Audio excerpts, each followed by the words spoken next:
All right. So, yeah, so I was saying about this presentation, it's about eyesight.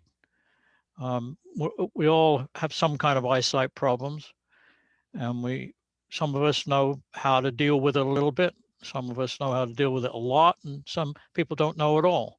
And that's not a problem except for yourself when you're trying to put together a kit, or if you're a railroad modeler or build buildings or something like that. Um, Close work is very difficult. So anyway, this presentation talks about that, some of the things that you can do. But there are a lot of illnesses that result from bad eyes or just being old. And I didn't want to talk about them on the air tonight because it would be too long. So if you go to the Samara website and check for, you'll see the title for this presentation. I hope that Lynn has put it up there now. If not, it'll be there in the next 24 hours. There's about 50 slides on things like glaucoma and other areas, and also help files on where to find things and what you're looking for with regard to like magnifying glasses, prescription glasses, um, magnifier stands, magnifier lamps, that kind of thing. I don't want to go through that in this presentation. It'd be just too long. But once you've seen a presentation, go ahead when you can, look on the website, and you can read the thing at your leisure. And it's all very, very good information. It was put together by an optician professor at university somewhere. It's on the presentation. He did a fantastic job. One thing to put on a recording is this presentation is not for commercial or medical use. It is purely for hobby information. Okay. Any immediate questions? Otherwise, I'll go forward with it. No. Let me see if I can share. No. You'll have to share me back. Host me back there. Yeah, Selena, can you make Adrian the host again so he can share his screen?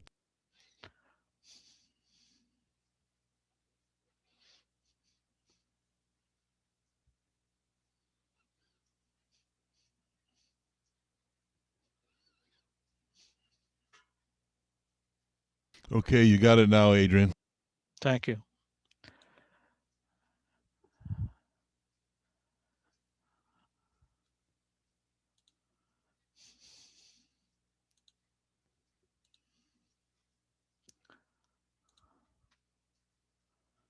Oops. Oh, I picked the wrong thing. Sorry. Just hang in there.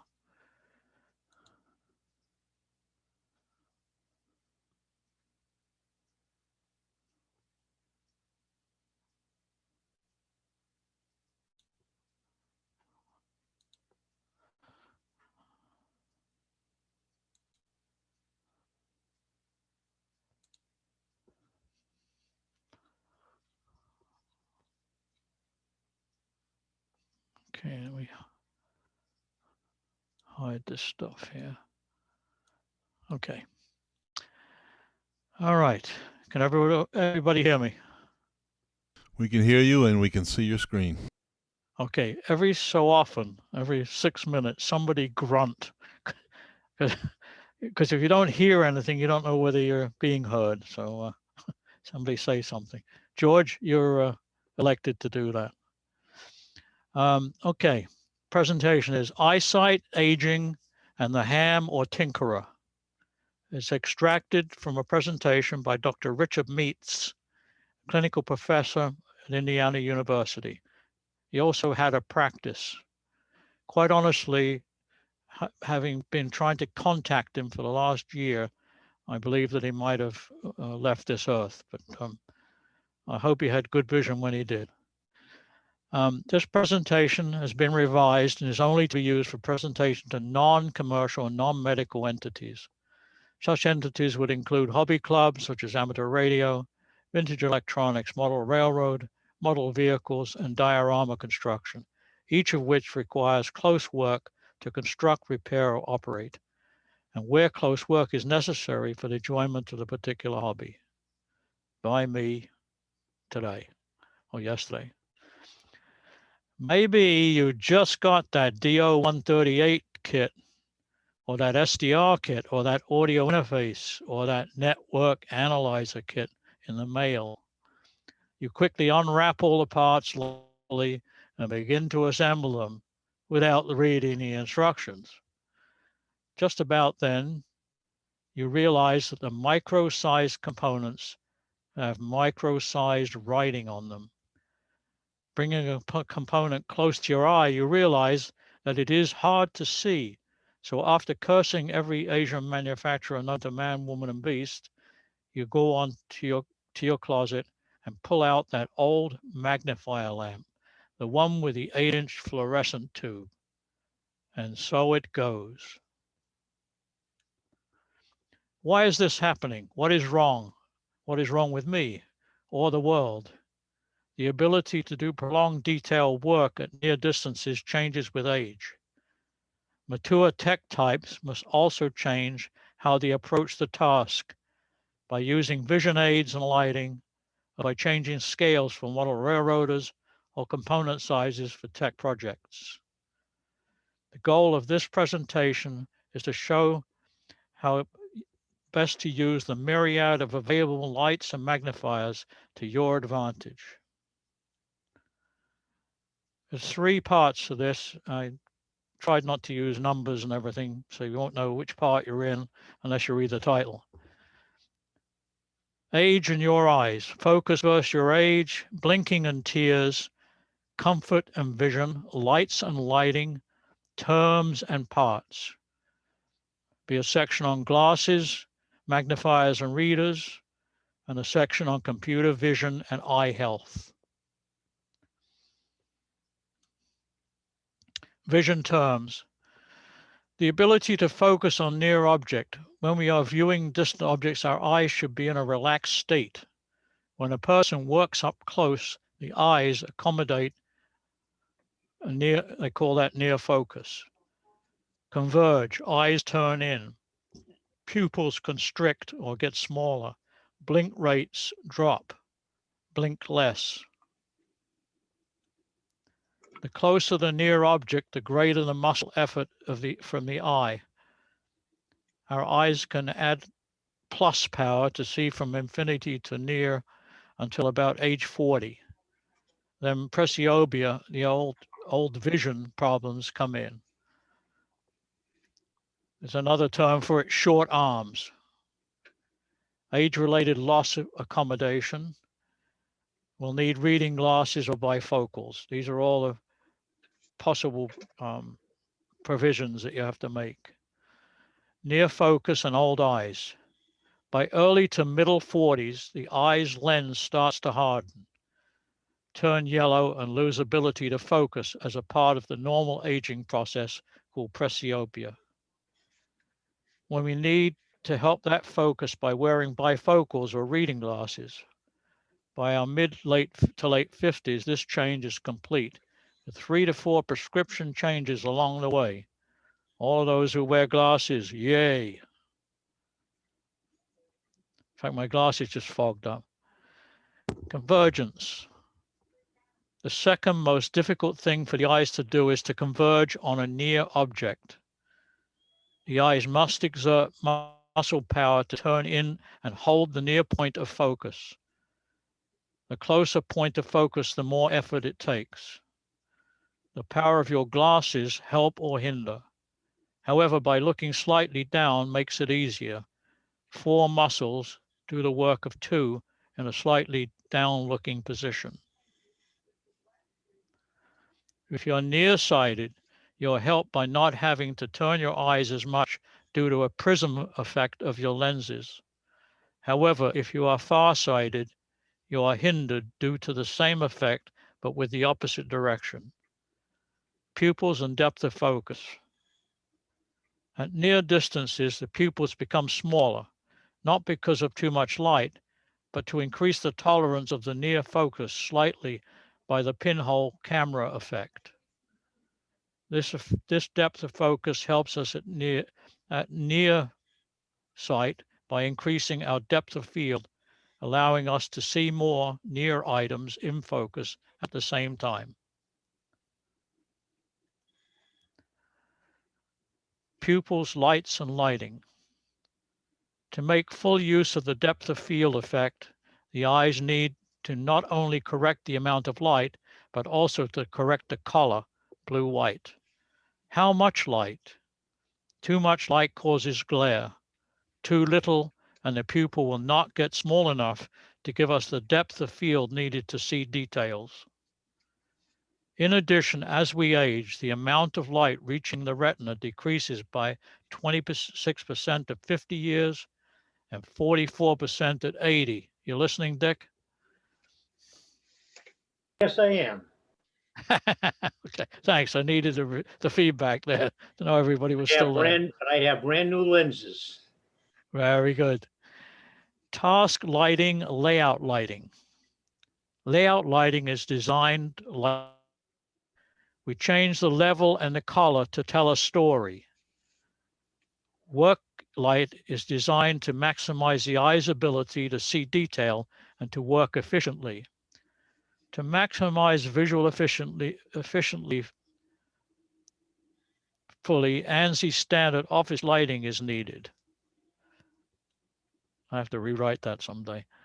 ANSI standard office lighting levels for detail work is 120 foot candles, equivalent to 2 60-watt or one 150-watt bulb at 18 to 24 inches from the work, that is, not from your eyes.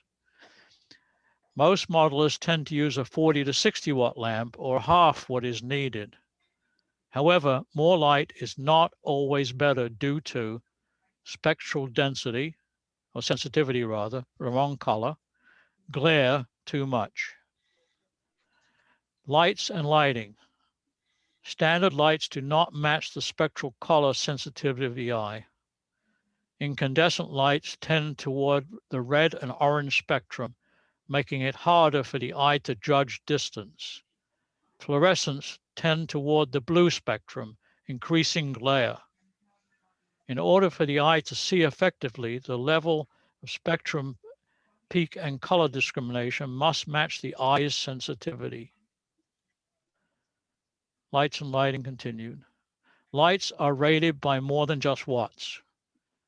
Correlated color temperature, CCT, describes the apparent warmth, redness, or coolness, blue cast of a light. Full daylight is 5,500 degrees K. It varies by time of year and location. Color rendering index. How close the colors are seen as they would be in midday sun, which would equate to CRI of 100%. Natural or daylight lights, the type and level which the eye sees best with has a CCT of around 4,000 degree Kelvin and a CRI of 84%. So instead of 100%, 84 is fine. Instead of 5,000 Kelvin, 4,000 is fine. Alan, you might find this interesting. Huh? Oh, sorry. Sorry, I'll mute. I forgot. Okay, it's all right. It's all right. 6 lashes. Okay. Typical values for standard lights. 100-watt incandescent has a 99% CRI at 2,600 Kelvin. A reveal light has 75% CRI at 2870 K. A halogen light has 99% CRI at 3000 Kelvin. A fluorescent warm white is 40% at 3200 K. A cool white fluorescent is 64% at 4000 K. Grow lights, by comparison, are 90%. It doesn't say what the CRI was. I think the CRI is low. You have extra UV in it, otherwise it wouldn't work as a grow light. No, the 90% is the CRI. It was. Let me go back. Oh yeah, sorry, 90% CRI. It's whatever the other one was. Oh, it just says CRI, but oh, I see what it did. I capitalized the button. Grow lights, 90% CRI, but with extra UV. How about that, Greg? Yep. All right, pupils and background lighting. Modelers often work with well-lighted work areas, but against a dark background. When looking up from a lighted work to a dark background and back, the pupil will expand. Then it must contract again. Repeated changes in lighting, looking from the work to a dark background and back, greatly increase eye fatigue. Tears and vision. Tears are critical for good vision. They are the first optical surface through which light passes. Tears supply both oxygen and a clean optical surface. Poor tears are like looking through a dirty, foggy window. Tear quality and quantity decrease with age. Tear drying time drops from 20 seconds as a teenager to 10 seconds or less by age 50. I think that's where the expression "there wasn't a dry eye in the house" comes from. All right, blink rate and tear facts. Tears must be refreshed every 12 seconds for vision to remain clear. The average person blinks 15 to 18 times a minute in order to refresh the tear layer. However, doing concentrated near work, that rate drops to 3 to 5 times a minute. This means that every 20 to 30 seconds, there are dry spots forming. As the tears dry, the quality or sharpness of vision decreases. As these dry spots form and the normal tears can no longer cover them, your eyes will start to water. These watery tears are the eye's reflex tears, reserve tears, and are not the same as your normal tears. They are meant to wash out things that have gotten in the eye, not to cover dry spots. The use of the watery reserve tears will actually make your eyes burn and make your eyes feel heavy or tired. Dry eye syndrome. By age 50, tear quantity and quality have decreased by 30%. 1 in 3 adults have signs and symptoms of dry eye. Redness, dry, sandy, or hazy vision, burning feeling equals dry eye syndrome. Common side effects of many medications is the drying of the eye. Allergies, blood pressure, anxiety, depression, and NSAID medications are most common. If your eyes burn in the morning, you may have a serious problem. The eyes burn when the dry area has compromised the tear film all the way down to the tissue layer of your eye. This causes the surface cells to dry and die, thus exposing the nerve endings. The eye can heal this in 6 to 8 hours if re-wetted in time. If left untreated or chronic, it will scar. See your eye doctor for further testing. Bifocals and eyesight problems. Number 1. The standard reading power used by all eye doctors in prescribing glasses is the one with a 40 centimeter focus, plus 2.5. This works out to be a working focus of approximately 16 to 18 inches. Most modelers need to be able to focus between 8 and 13 for detail work. In order to see closer distances, additional magnification is needed. Bifocals and eyesight, problem number 2. The standard reading powers are placed in the bottom of a prescription of a pair of glasses. This requires you to look down in your lap to model or requires a change in the head posture to use, that's chin up, often resulting in a stiff neck or shoulders. What all this means? You are 45 plus years old. You build electronic kits or model trains. You can't hold your work close enough.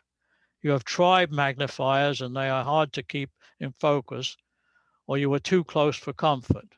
Your eyes tire quickly and they turn red, water, blur, and burn in less than a half an hour of eyesight. What do you do? Use the correct level of lighting when your eyesight goes bad. Left out a couple of words there. Use corrected full spectrum lights, daylight and sunlight bulbs. Light up the background. Use a drop of artificial tears before you start your work. Reapply each hour. Use better quality reading glasses, magnifiers, balanced and aligned for your eyes. What to do, part 2, lights and lighting. To be labeled full spectrum or daylight, lights must have a color rendering index, a CRI, of rated of 85% or better. And a CCT, color temperature, must be 4000 K or better. Remember, 5000 is daylight. Full spectrum lighting for layouts. That's meaning that something's laid out on the table rather than a train layout. LED light strips. Actually, I think it actually was probably written for that in the first place. LED light strips. Most of them I've seen are 10 to 12 volt, a couple of amps. They come in 3 foot, 6 foot, and 16 feet. And they're anywhere between 2800 K and 6000 K. They're flat, they're low heat output, and you can buy them from eBay and Amazon. You can surround your bench with them. And I think that word was layout as in railroad layout, because that was what this presentation was originally. But there's nothing wrong with lining your shop with LED light strips so you can see, or your shack. Lights and lighting, caveats, CRIs. Can only use the CRI to compare lights of equal color temperature. A light with 90% CRI at 5000 Kelvin is not the same as a light with 90% CRI at 3000 Kelvin. The eye cannot detect a difference in CRI of less than 5%. Thus, a $6 light with 91% CRI can equal a $20 96% CRI light. So you take that into account when you're looking for specialized lighting to light your workbench. Lights and lighting, caveats, color temperature. The peak color temperature for the eye is between 4000 and 6000 Kelvin. Productivity will increase as light level increases up to 150 candle power. Afterwards, glare becomes a degrading factor. That glare level is reached at a color temperature of levels over 6000 K. Older eyes,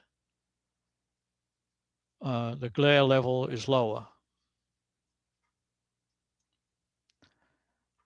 Okay, that's actually the end of the main presentation, which I actually did in 17 minutes. This live presentation will stop at this point. Please go to the Samara website, samara.org, to view the complete presentation. And the complete presentation is described as follows. The following slides provide information on the types of products available to improve vision and comfort for close-in work and eye maladies. Note, the recommendations are given for guidance only in searching for similar products. The products shown are from 2014, when the presentation was first developed by Dr. Meets, and would certainly have been complemented with newer products since that time. Just to show you the first page of them, here's a thing about artificial tears, some examples. So with that, I'm going to hit the escape and stop sharing and come back in. Okay. Are there any questions on any area that I might be able to answer? It would seem to me, Adrian, that the best thing for us to do with older eyes would be to get a pair of glasses specially made for very close work, not like your typical reading glasses that you get. Because see, when I had my operation, I had 2 cataract surgeries. They asked me a question: do I want to see distance or do I want to see short? Well, I went for distance because I drive and I want to go that route. So I have a pair, I have them bifocal so that, well, they're progressive, so I can see short by looking down. But when I work in electronics and do small projects, I find they're not good enough. I take my glasses off and try to see with magnifying lenses, and that's not too comfortable when you need every hand free. So I would think that having a pair of glasses that the optometrist gives me for close-up work would be the better way to go. Yeah, you can Yes, talk to fully your agree. And you can talk to your optometrist about that, and they can get you a close-up pair. I think the that's thing what I'm going is to you, do, the pain without it. you know, both of you are absolutely right. But what does happen is that people just try and get along. I mean, I did that for a number of years before I realized that you have to have selective glasses. You know, the trifocals are not very good because the distant part is at the top and the close bit is at the bottom and so on. So I changed glasses. So that's a very valid point. And if you are having any problems as presented in that presentation when you read it online there, talk to an optician. If you've got reasonable medical insurance, you can and vision insurance, you could get new glasses, a very small amount of money, and don't think that you don't need them. You know, I'm big and tough. I don't need glasses. Well, I have 4 pairs, and so on. You can't stop. There are very few people that are in their 70s who can see perfectly. Okay, the majority cannot. And The other thing, then on down. Adrian, the other thing I noticed too is many of us that are beyond 70, my case over 80, we also have astigmatism. So even though you get your glasses fixed or you get new lenses when you have cataract surgery, we also have astigmatism. So you can get that Yep. corrected by the doctor, but that's a risky operation. Sometimes they work, sometimes they don't. Sometimes they'll work for a year and they don't. So I elected not to do that and just get my glasses doing the correction for astigmatism. But when you're doing close work, close electronics, right down to reading those small chips, astigmatism can become a big problem. So it almost becomes a must. They have a special pair of glasses. Yeah, the other problem, of course, is there is a few slides on cataracts and what the effects are. I have had a cataract replaced in my right eye. My left eye is not. And believe me, I'm waiting to schedule that left eye because there are difficulties. Even driving is a problem too, the lights glare. But working close, I'd have to have 2 pairs of glasses holding them one on each side to make things right. So if you are Adrian, having those kind of problems, talk to an optician, look at this presentation, see if you can find a product that will help you, the tears, or the stand magnifier, or get rid of that old 8-inch fluorescent thing that you keep swinging out. I know I have one. Get a more modern LED with a little amount of blue in it, or a warm red type light. Look at the presentation and see what it says about those kind of products. All I'm saying to you is some of us don't want to admit we have eye problems. And when it comes to doing some close, Adrian, going along with what you're saying, I've never run into so many people our age, 60 and up, that have eye problems, and they're afraid. They've been told they got cataracts. They're afraid they have the operation. I was one of them. You couldn't even take an eye winker out of my eye. You couldn't go near my eyes. I waited until I was nothing. 78. I waited till I was 78 to do it, and I waited too long, almost too long. And I was amazed. It takes 15 minutes. You don't feel a thing. It's absolutely Right. an easy operation. And then I couldn't believe the vision. They brought me from 2250 back to 2020 with the new lenses. Yep. And that operation takes 12 minutes to take the old lens out, 3 minutes to put the new one in. You wait 2 weeks, get your second eye done.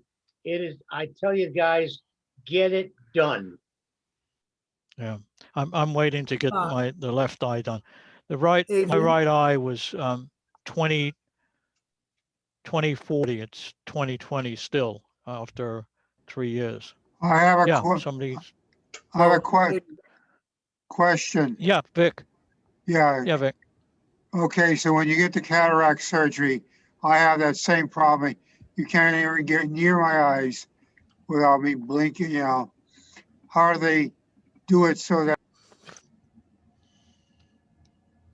Okay, I can tell you how they do it. They numb your eye, they give you a relaxant, and then they go into a chair that looks very much like a dentist chair. And you don't feel a thing. They got a strap across your forehead to kind of keep your head straight. But believe me, you don't move, you don't flinch, you don't feel a thing. You don't feel a thing. Yeah. It's really an easy operation. You're awake. You're awake. And I'll tell you, I was the worst baby in the world. And I had that operation. And I'm telling you guys, it is easy. Easy. Go do it. Yeah. Yeah. Adrian, this is one Mark. of the things. Yeah. I just had both of my eyes done, and with Very new good. lenses put in. And but my question is, I do have one of those 3-inch fluorescent magnifiers, and as a retired tool maker, I loved it. I could get in, do close work. But the other thing for people who are having trouble that might work for them reading what's on the components is a jeweler's eye loop helps tremendously. Yeah, there are lots of cures for us old shop guys. But anyway, with regard, I'll get you in a moment, John. With regard to the cataract operation, in actual fact, you can see the tools. The doctor is talking to you. He might say, move your eye, and you move it. But basically, they make a tiny slit in the eye skin. And by the way, when you get something in your eye, it's not your eyeball that hurts, it's the muscles around it. So you don't feel it. And they make a little tear and they lift a flap and they install a new lens, which they measured when you went there for your first, consultation. And they insert a new lens. If you have diabetes, it's a little longer for the operation because it's very difficult to get the lens in. And somebody developed a really neat way of doing it. They take a tiny O-ring, they put the lens on the O-ring, and they install the lens and the O-ring into your eye and pull the O-ring out. So if you have diabetes, the process is a little bit longer for the cataract operation, but it's nothing. Like Dick said, I went home with the eye patch on. In the morning, I got a taxi back to the St. V's, went upstairs. They took the eye patch off. They said, "You're ready to go. Don't drive for a few days because, you know, you have angular vision, you know," and that was it. So don't be afraid of that. As Dick said, he's right. Um, and as I said, look at the rest of the presentation. Uh, it's good to invest a few bucks in some good lights or good magnifiers to do your work with, instead of straining your eyes, making them red, making them hurt, and actually not improving your condition. John, go ahead. Yeah, hi, Adrian. John here, KB1VXY. Good talk, good talk, good topic. You know, you can't do ham radio today without a computer, it seems. And most of my work is actually just looking at computer screens and reading things. There's all kinds of settings you can play with. I have a corneal dystrophy, which means my cornea is basically bumpy, and it's a different bumpy way every day. So it's kind of like having irregular lenses. So I've been playing around with different things. Obviously, you can make the text bigger. There are things called accessibility color inversions, but the thing I found that works is called color filters. Basically, it looks like an old 1980s computer, green or orange letters or white letters on a black screen. Way more easy for me to read it if I can't increase the size of the text. And you can flip it back and forth with a couple of keystrokes. So that's what I've been doing. Some of the programs I have to work with, you cannot enlarge the text, but I can at least invert the colors or something. Any thoughts about any of that? Go ahead. Thank you, Doctor. Yes, there is a section on computer vision in the slides that are on will be on the website. They don't go as deep as that, so John is absolutely correct. There are ways of correcting and filtering, whether it's by mechanical filter over the screen or by the settings. In newer LCD type monitors, you'll find there are many more selections of things to do than on a CRT one. I just installed over in Grafton there a 32-inch TV for my wife's bedroom, and it's a flat screen. It's latest Insignia, you know, Best Buy type model, HDMI's, automatic switching. It's not got it's not a smart TV because we have one and she didn't like it. So it's a regular TV with Verizon plugged into it and a Fire Stick. And it has many, many functions. Last night I was looking through them to set the not just screen size or 16:9 or 30:40, etc., but color temperature, ambience, even the sound system has various functions. So with the new electronics and the new computerized equipment, we're getting many more functions that we can use. The key is to look at the manual and find out what there is and not, be a stick in the mud and say, well, I'll deal with that distortion, or I don't mind the edges being green or something. Go forward. Look at the instructions. Look around. Try and find a product that will help you. It might be $20 you pay, and for the next 5 years you can see things, kind of thing. So there's a lot of return on that. Any other questions? Yes, I have one more question, Adrian. This is Morris. Yep, go ahead, Morris. I did have the cataract surgery in both eyes. I just have not been to the optometrist to get my new reading glasses because I do need them.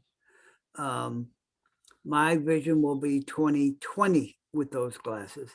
But what do you think I should be telling or relaying to the optometrist about what I should need for my new reading glasses to,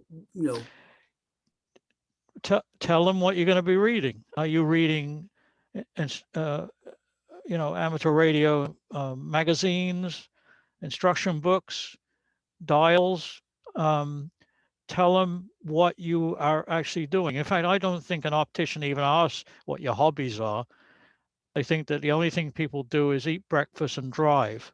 So definitely tell your optician that you would like to be able to handle sitting 2 feet in front of a radio, reading magazines, what if you do any tech work on the bench, and let them, understand what you're saying and give you some advice. Maybe you have to have 2 pair of reading glasses. As I said before, the multi-level ones don't work for that kind of thing. My 3-range ones have, like I said, the top is distant, the middle is sort of whatever, 20 feet away, and the bottom is reading. And trying to squint through a little piece, the bottom of the lens, it's gradated. It's not, there's no division there, but it's still difficult. So I'd like to have a pair of glasses that does what I'm doing now, looking at this screen. I mean, I can't even tell whether Randy's still got his beard or not, or whether Dan has a beard. I can't Okay, I actually. understand. I still do some, All right. not only easy level electronics, but being a retired toolmaker, I still do a lot of tiny work for my own, hobbies. And I think that thinking about having 2 different pair of glasses might be the way to go, because I do a lot of reading. And I, like you saying, if I'm getting the message right, they wouldn't be the same pair of glasses. Right. Morris, It- why don't you yeah. bring in, Morris, bring in some of your work, a manual you want to be able to read with small print, the smallest print you want to be able to read.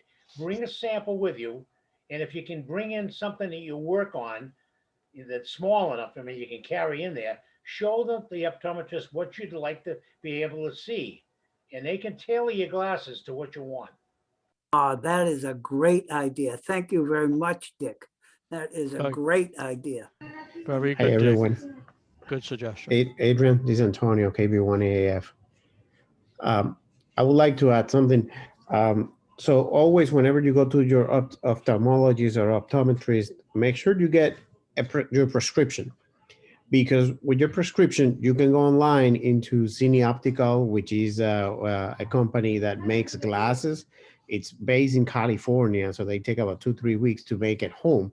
But you're going to pay a fraction for your glasses for what you will pay anywhere else.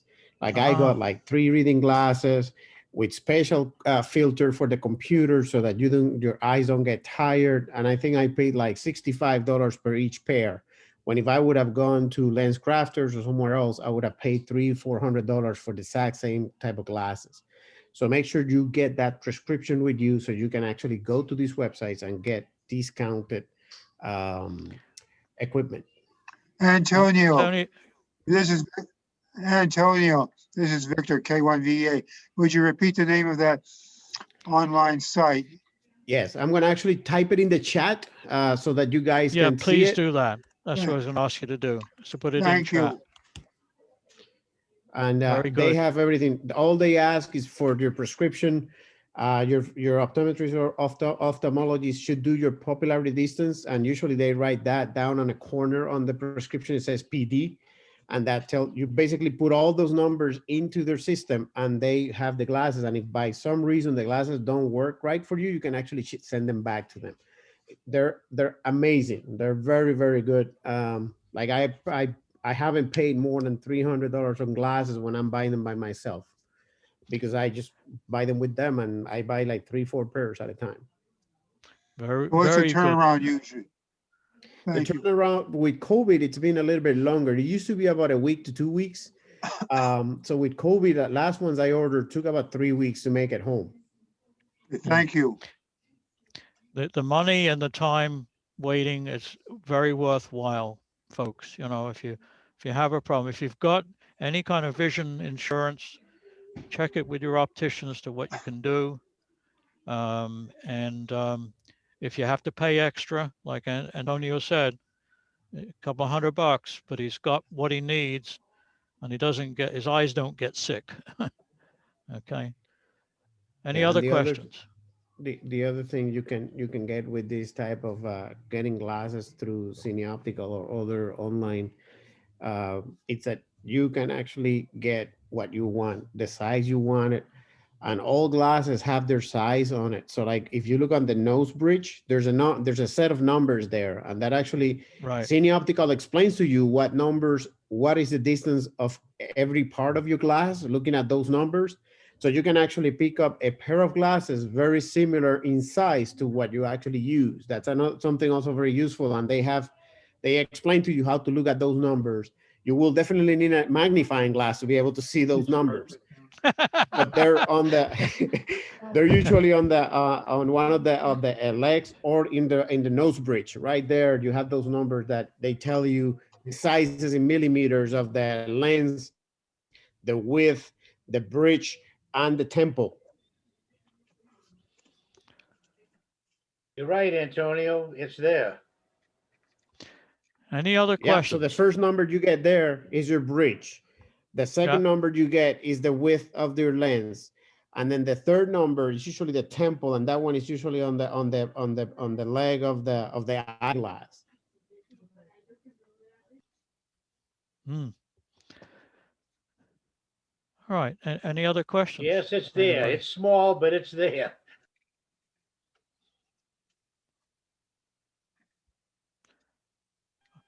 A little bit Okay. of show and Anybody tell, else? Adrian. Huh? Got a little bit of show and tell here, Adrian. Yeah. On the Yes, one Alan. hand, does everyone recognize what I've got, what I'm wearing? LED working screen. No, I didn't. I didn't pay for the light up ones. I got this at a ham fest on Long Island some years ago. Yeah. So it's, Yeah. I've got a couple of. I got a couple of. I have a those. pair of those. yeah, Yeah. very standard, very nice thing to have. Let me get them off, which requires me taking off the cans for a second here. Okay. When you go to the presentation, you'll find a whole sheet on Okay. that. And the other those thing items, I yeah. got from the estate of my late mother-in-law, she had some form of macular degeneration, and it's a slightly smaller version of the pantograph circular fluorescent magnifier that I didn't bother to bring up from the basement. Mm-hmm. Carry this back. Well, you're saying, oh, what's this black blob? I can't see what it is. Well, so it's a little table, Mm-hmm. and it's got LEDs, and Yep. it's made in Asia because it's got a little rheostat box / switching power supply here. So you can vary the brightness, and it's got the usual magnifying glass. I actually haven't gotten around to building anything using it as the native magnification, but it may be a good thing to use. And actually, Yeah. That's. so I forget who. Some other people had seen it, and I think some other people had seen it, and they Mhm. very much liked that particular model. Right. That one. That is called a pedestal magnifier. There's a section on that in the presentation. Oh, But bonus. that particular one there, the color temperature of those LEDs, when it's about halfway dimmed, is very right for close-in work. Nice. It won't make your eyes tired, and it doesn't reflect back. But you've got to obviously aim the light at what you're doing, and that's not looking through the lens at that time. It's just using the lighting itself. But that's a typical one that Alan has there. And it's, if it was $25 or $10 at a ham fair or $50, it would save you driving into a lamppost. It could save you, various things that can happen when your eyesight goes. I like the LED lights. I find they're superior for doing close-up work. I wouldn't use Oh, anything. I wouldn't use anything else but LED. right. Absolutely. In fact, for model railroad stuff now, um, that I showed some of it, those strip LEDs now are very popular for actually, I saw one guy had lined his ceiling with these strip LEDs. The funniest thing is the whole power requirement was less than a couple of 100-watt bulbs. And yet the whole table was lighted in a very nice, cool white, very seeable for watching, model railroads. Maybe not as good for working with, but that's what you got to do, is you got to adjust the lighting for what you're doing. Any other questions? Excellent All right. demonstration, Adrian. That was very, very informative. I'm glad you enjoyed it, and thank you for your suggestions. And do go to the website, at least try tomorrow, and the presentation will be there. You could read it at your ease and see all of the various sections on computer vision, magnifiers, and how to select glasses and stuff like that. And it does mention about the part numbers and everything being on the glasses, but thank you, Antonio, for that information. Okay, anybody else, any other questions? And I'm just going to hand it back to Brian, if he's still there. I don't see him. He's there. Thank you. Thanks, Adrian.